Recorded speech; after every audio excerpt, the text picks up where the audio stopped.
Okay, so we're going to be taking a look today at some recent information about the discussions and activity surrounding the issue of Khalistan. Yeah, And we're going to be focusing both here in Punjab and in other countries right. and trying to understand, what these recent developments mean. Exactly. Yeah. Yes. And when we look at the sources you've provided, there's a really interesting kind of distinction between what's happening internationally Right. and the situation here on the ground in Punjab. Okay.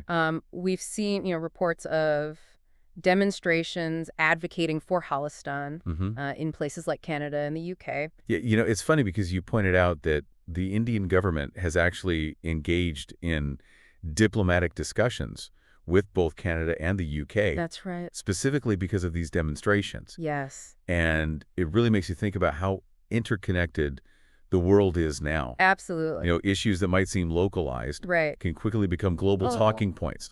Yeah, and I think the fact that these demonstrations led to direct diplomatic engagement, I think it speaks to a growing recognition of diaspora activism Yeah, as a factor in international relations. totally. So it's moving beyond purely domestic concerns now. Right. And so it's interesting to kind of contrast that with what's being reported within Punjab itself. Yeah. Uh, your information suggests that the situation here is actually currently calm, Uh-huh. and that's sort of unexpected, Yeah. given the level of activity we're seeing elsewhere. Yes, so it does raise the question, right? Yeah. What does this sort of relative calm in Punjab signify in the context of all this international activity? Right. It's important to note that while, the immediate environment is stable, Right. security forces in Punjab are actively monitoring any kind of separatist activities. Okay. So, it's a state of vigilance rather than a complete absence of concern. Mm-hmm. That makes sense.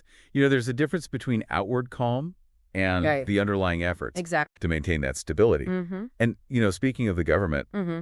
their stance, as you highlighted, Right. is very firm. Yes. They've stated very clearly that the unity and integrity of the nation is inviolable. And that's a very consistent message from the Indian government Yeah. when it comes to matters of national integrity. Yeah. It draws a clear line and reinforces their commitment to the existing framework. And beyond just the governmental level, there's also an appeal to the citizens. Right. The information mentions a direct call for everyone to maintain peace Yes. and to be wary of rumors. Mm-hmm. Why do you think that's such a crucial element in this situation? Well, I think it highlights the power of public sentiment. Okay. Even in a calm situation, misinformation can spread really quickly Right. and create instability. Yeah. By urging people to remain peaceful and to kind of, avoid spreading rumors. Mm-hmm. I think the authorities are trying to preempt any kind of potential escalation. Right. So if we bring it all together for you, the listener, Yeah. the picture we get is one of a lot of international activity around the Khalistan issue Mm-hmm. that's leading to diplomatic engagement, Right. while Punjab itself remains calm but under watch. Yes.